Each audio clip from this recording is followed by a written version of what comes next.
Deep in the darkest corners of the internet lies a YouTube channel that is beyond what is known to man. It is a dimension as vast as space and as timeless as infinity.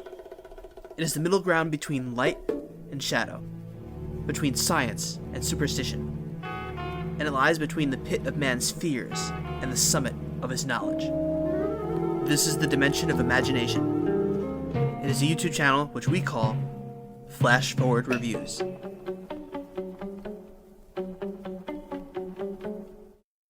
The Last House on the Left was released in 1972 and was directed by Wes Craven in his directorial debut.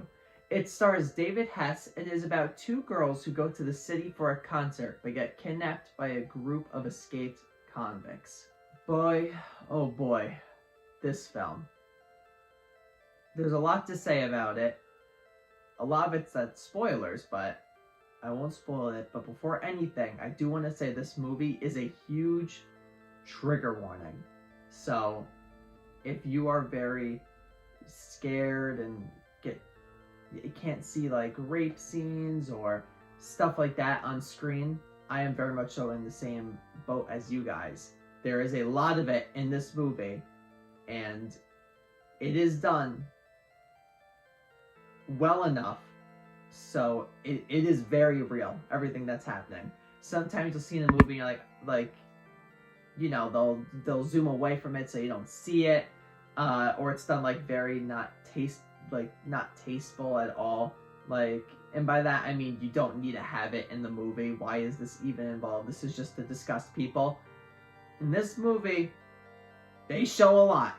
There is a lot. They don't shy away at it, and it is absolutely disgusting. So if rape scenes like that are very triggering, do not watch this film. I will repeat, do not watch this film if you get triggered by rape. With all that being said, I'm not a big fan of The Last House on the Left. I don't think it's a great movie. I do understand that it was Wes Craven's first movie that he's ever made, but it's just not my favorite. I don't think it's that great. Although I do absolutely love the trailer for it, and I do have a steelbook for the movie. Tina got it for me, and on the back it's really cool because they repeat what's in the trailer, and it says, "To avoid fainting, keep repeating. It's only a movie, only a movie, only a movie, only a movie." You can see. I'll put it up to the screen. To avoid fainting, keep repeating to yourself, it's only a movie. Only a movie. Only a movie. Only a movie. It's very cool. I do really like the artwork that is, and oh, I never even noticed. Oh, they have cool behind the scenes stuff in here. Oh, this is cool.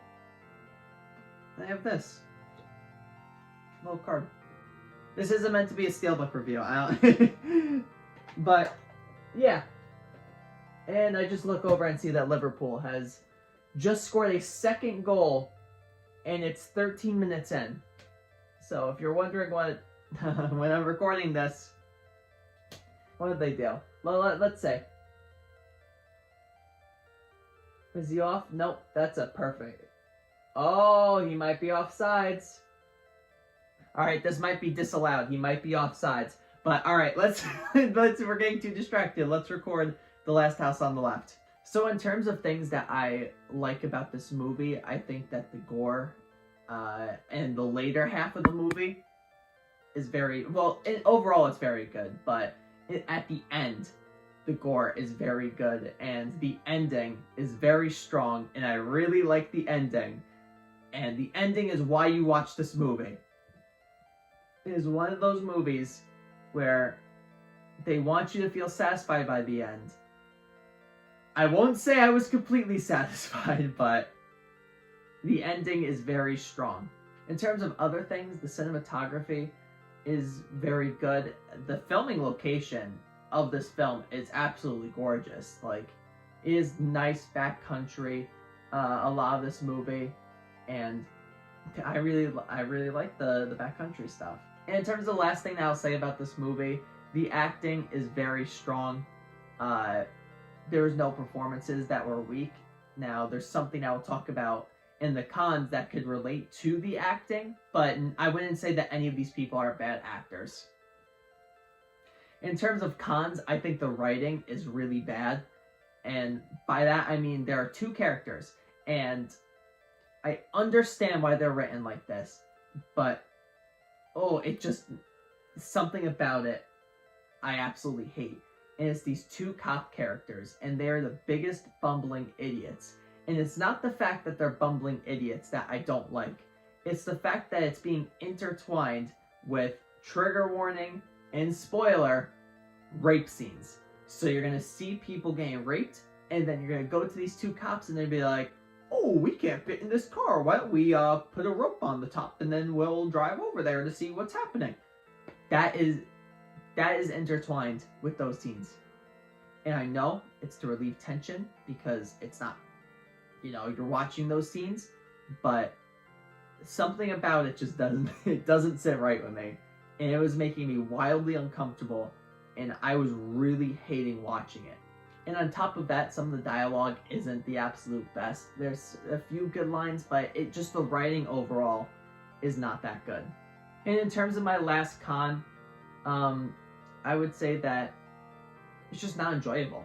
It's not an enjoyable watch. I don't think it's written to be the most enjoyable watch, but I really did not have any enjoyment watching this movie. Even by the end, I still, although it's made very well, and you're supposed to really enjoy it and feel satisfied, I didn't really feel satisfied, and I really didn't enjoy the end.